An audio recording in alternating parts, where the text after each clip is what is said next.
sure isn't a good one.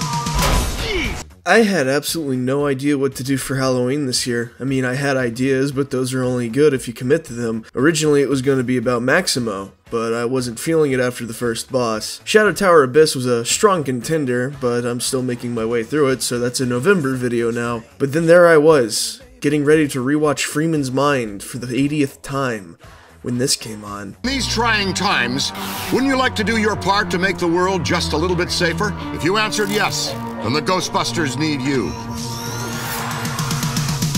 Say, is that him?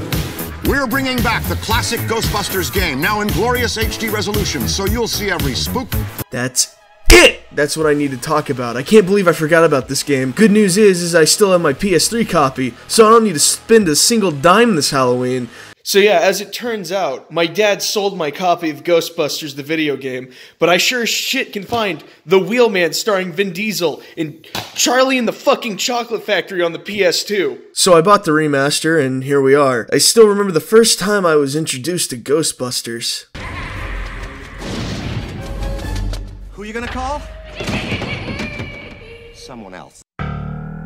Ghostbusters the video game, or Ghostbusters 3, from what I remember, was a really solid game. It starts off strong and peaks at the library, and then the whole thing starts to fall apart at the midway point when you could tell the developers were getting crunched. I had some theories as to why, mainly with Atari losing money at the time and Sony trying to kill the game so plans for the franchise could move forward, but I couldn't really find anything concrete that talked about the development of the game, until I followed a Game of Sutra link that led me to a Playboy article that has since been removed. So I went on the Wayback Machine and found a snapshot of back when it was up. Turns out the story got removed this year, and it's exactly what I was looking for. This is a real page churner.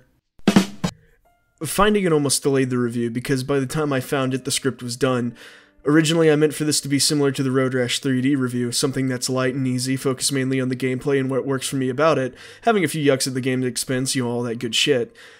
But after reading the article and watching the behind-the-scenes video that's included with the game, and discovering an hour-long panel discussion with creative lead Drew Hawthorne and executive producer John Melchior being the person interviewed for that Playboy article, I felt like a jackass, because reading it I realized how much love was put into this game.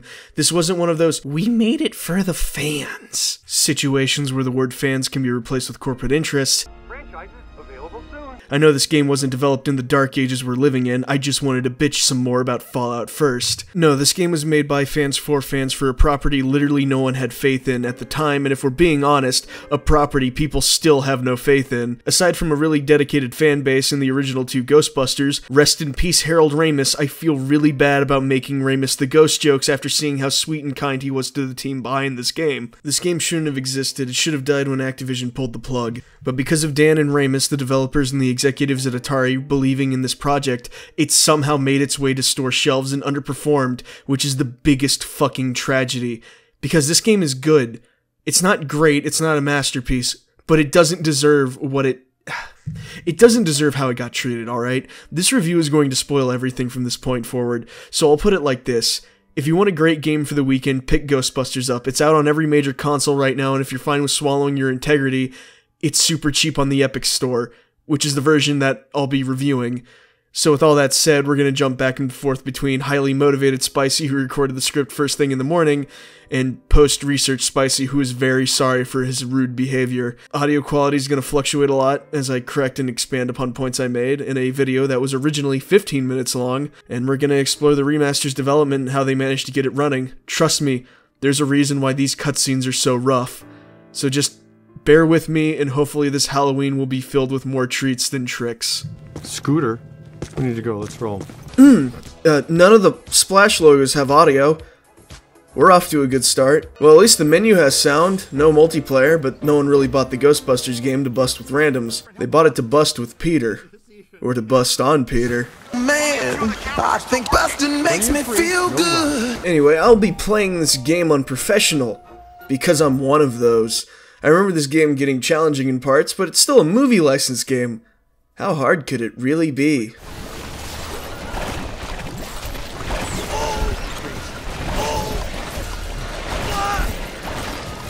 Are you troubled by strange noises in the night? Yep. You experience feelings of dread in your basement or attic. Yep. You or your family actually seen a spook, specter, or ghost? Yeah. All the Ghostbusters. Yeah, I don't know where I was going with that. Okay, I didn't edit this. This is just how it is in the remaster. I'm pretty sure that's the default font that Adobe Premiere sets it at. Oh my god, it is! In Ghostbusters the video game, we play as... Don't bother adjusting your set. This isn't YouTube's doing. So for some reason, they're using the in-game renders from the original. I thought they did this if you were playing at a higher frame rate. Games during the time tied a lot of stuff around a specific frame rate, so I locked the frame rate at 30, and no. But it's just working as intended. I know it's really nitpicky to complain about, but it's really jarring to go from VHS bootleg to the Blu-ray release. But it doesn't affect all the in-game cutscenes, and the actual renders are still really nice looking. I think the reason why some of the cutscenes are so rough is because every single source art asset for the cutscenes and renders were just on an ex-developer's hard drive he had on storage, so I'm assuming anything that was corrupted or just wasn't there, they had to recreate on their own. And at that point, you might as well just go record, you know, gameplay footage from the older version, which is a real shame, but I can see why.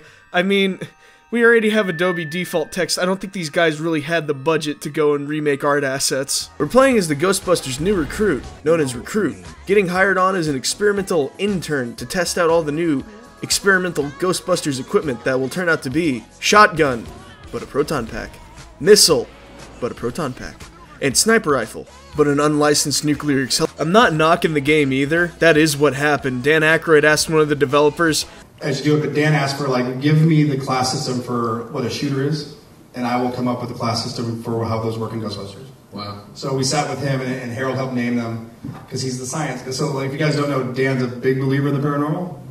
Harold wasn't, so that's why Ghostbusters work so well. They would play off each other, and they'd roll their eyes at each other, and in battle, and that would become the humor at each level. Yeah. So then Dan Aykroyd knocked back some of that vodka he has and decided to write up a lot of lore explaining the proton pack shotgun.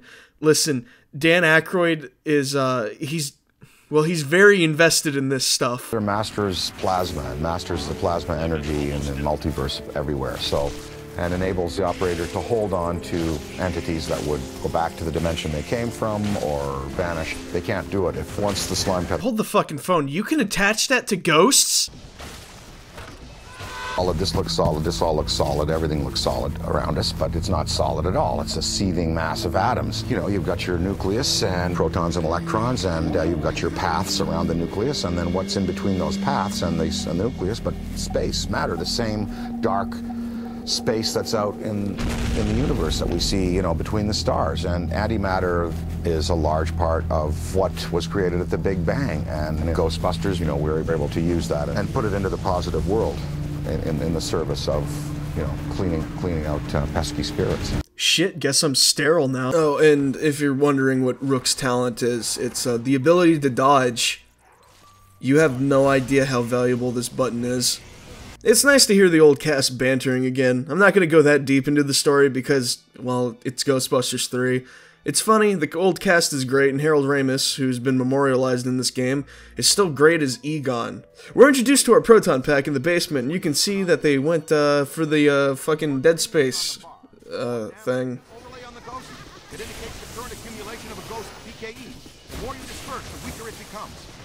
You know what? I trust Dan. He's a scientist. Walking into the hotel for the first time, you realize two things. They faithfully recreated the space of a hotel, but the Dorito machine has been replaced. Crispity, crunchity, crispy snacks.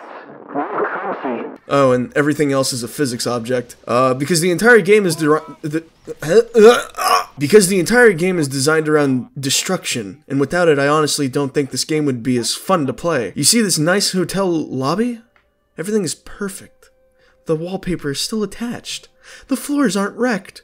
Well, this is what it looked like when I was done busting in here. What? Everyone remembers the ballroom scene from the movie. Well, you get to recreate it, and it's cool enough on its own. And this time, I get to bust the spud. Yeah, no, try to hold him still. You gotta wear him down. When he's tired, he'll be able to put his sorry crater of a butt into the tray. Yeah, perfect. See? That's a big wow. and the proton pack capture stream can be used to grab objects as well. It really sells the destructive power of the proton pack, and you realize how grossly incompetent it was to let me have one. Similar to a distillery in the field of making corn liquor. Hey Dan, why is your corn liquor so fucking expensive? I can't afford this for the review. What makes property damage so much fun is how much it costs. Every time you blast a soda machine or priceless artifact, you get to see how much it was in damages. By the end of the game, I alone cost the city $1 million in property damage. This is 1991 money, so if it was today money, it'd be $2 million. And, the Ghostbusters video game proves that the, Confederate uniform is worth more than the Union one. That's right, Yankee. Busting furniture is good and all, but what about busting on ghosts? Busting makes me feel good.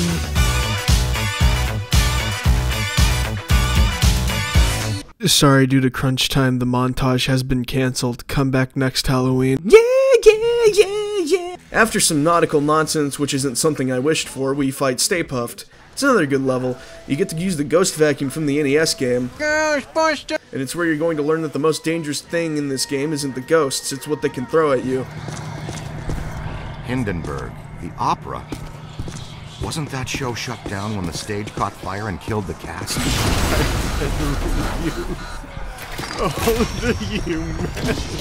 After barely surviving a stroll across a New York street, we enter the elevator to an architecture firm. I'll make sure I trap Mark with me inside an elevator! I get stuck at this section with the marshmallow minions, but then I remember the key to success in this game. Spamming the vent button after every shot. You have to manage your heat with the proton pack, and if you overheat it, you're going to be waiting for a bit while it cools off.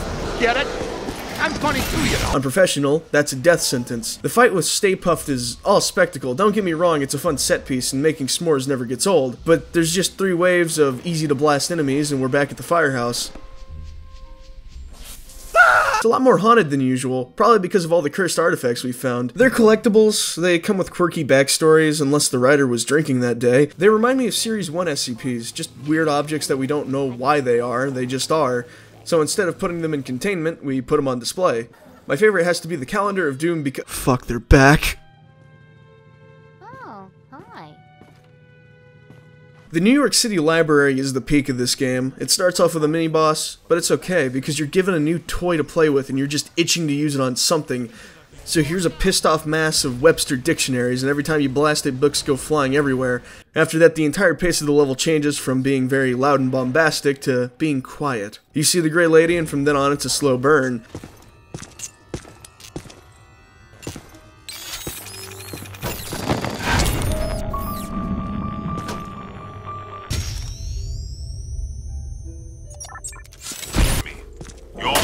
We may need to get back to you on that.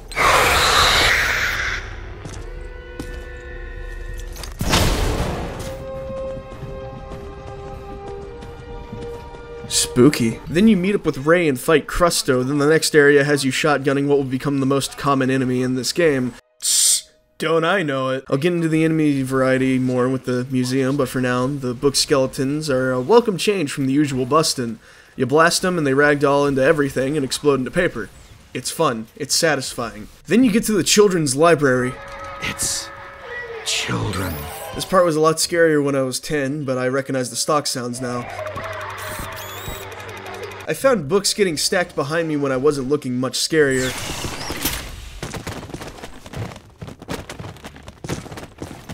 It's still a creepy section, mainly due to the black slime. I don't like black slime. In other words, the stains don't ever come out. After some Scooby-Doo bullshit, you enter the old library, activate a flooded generator room, find some... find? Yes, have some.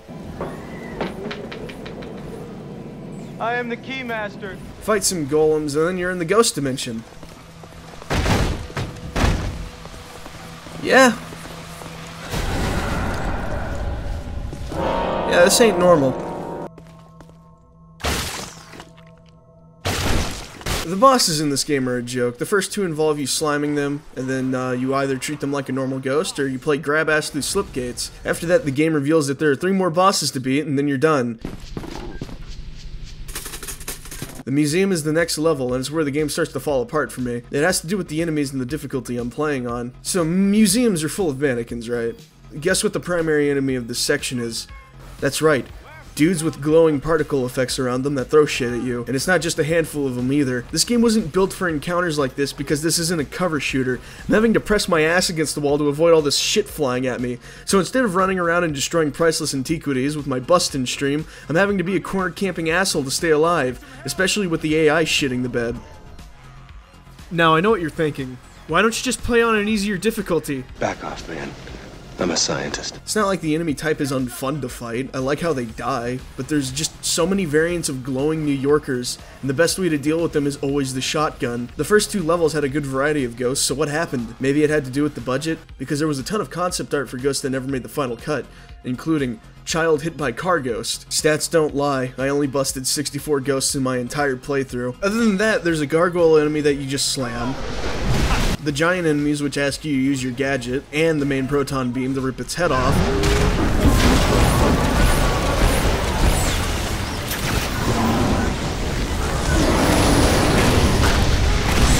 Hang on. Getting from a single focal object. And then the tiny shit enemy that scurries around that are fucking everywhere. And I don't really count the swarms as enemies. They're used more as obstacles or extensions of a ghost's moveset instead of an actual enemy in their own right. You only have one real encounter with them, and that was back at the library before Crusto shows up. Something else is bothering me, which is the possessor ghosts. They're introduced in this one section, you have to deal with your teammates getting turned against you, and once they're done, you never see them again in any shape or form. You know what else doesn't recover beyond this point? The audio mixing for these fucking cutscenes. Listen to this.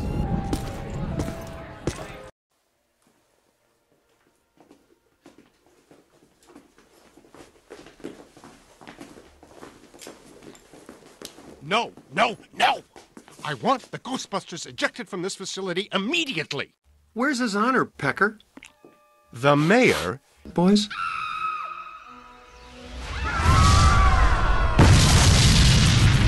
Why do the good ones always play hard to get? What in the hell is going on here? Alright, now this is what it sounded like in the original. Ejected from this facility immediately! Where's his honor, Pecker? We've got news for him and a photo op. The mayor? Boys?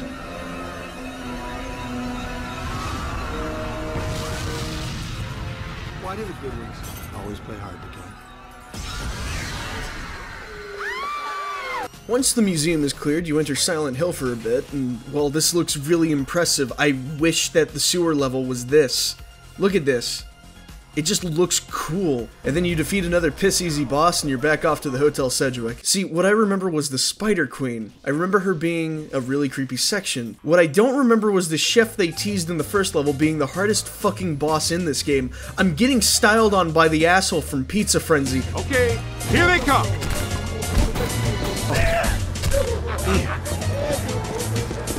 Man down, man down! Okay!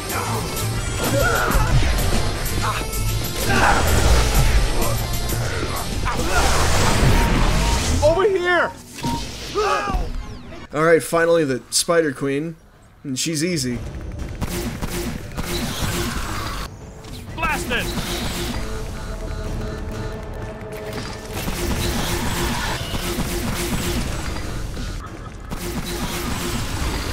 Drill it! Really easy. And this entire section is by far the shortest part of the game, and I never realized that. It felt like it took a lot longer when I was a kid. Probably because I was stuck at the fucking chef. Need some help here!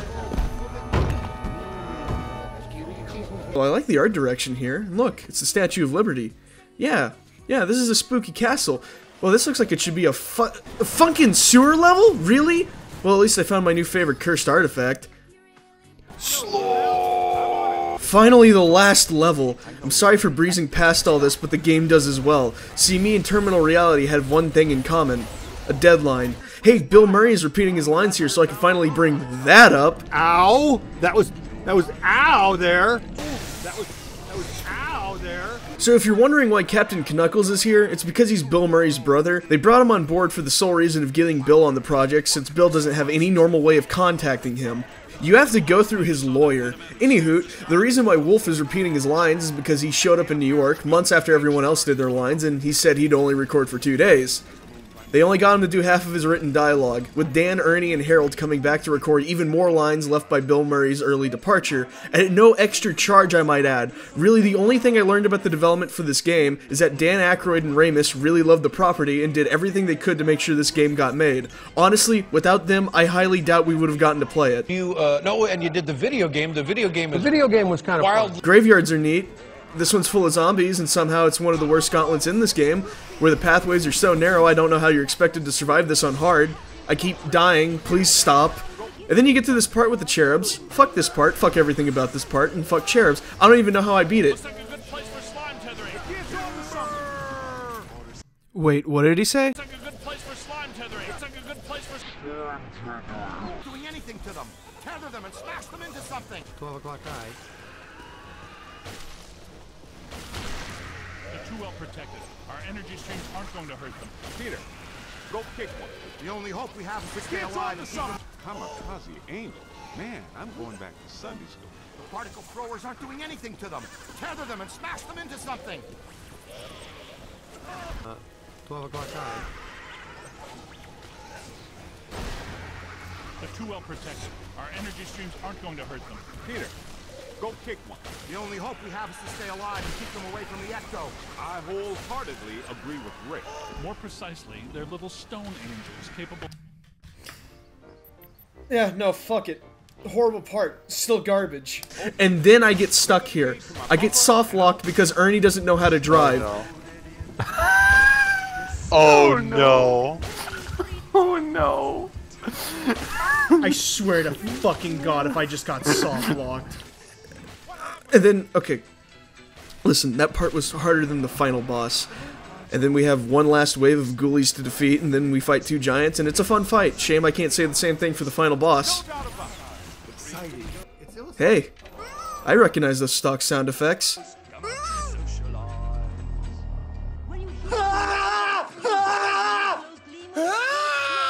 And the final boss sucks so much that one of his attacks cancels itself out. Congratulations, you have completed a great review and proved the justice of our culture. Now go rest our viewers. Ghostbusters the video game. It starts off really strong, and then you can tell when the development troubles really hit them. Atari wasn't the one to originally publish this game. It belonged to Vivendi first. That was until Activision fully acquired the publisher and told the team to piss off, because they weren't going to get a budget, since Ghostbusters wasn't as profitable compared to Blizzard or Infinity Ward's outings. Atari bought the rights to the project, trying to get it out the door to get what little profit it could to save itself from Infogrames taking it over. But according to this single article, the game only pushed 4 million units across all platforms by the next year, and it likely didn't recoup the costs of marketing, development, and licensing fees. They ended up filing for bankruptcy a few years later. As for Terminal Reality, they ended up making Star Wars Kinect and The Walking Dead Survival Instinct before permanently shuttering their doors, which is a real shame. They in this game did deserve better. For as much shit as I'll give the last few levels, there was a clear love for the property here in the type of game they were making. It's a fun game, and if you want something to kill a weekend with, then this will probably tide you over until Luigi's Mansion 3 comes out, which is already out if you're watching this. So really, I guess the moral lesson of this entire video is that life sucks. Nothing is good. And you can't even escape the pain of life in the afterlife because then the ghost police come and catch you. Anyway, let's go to the credits.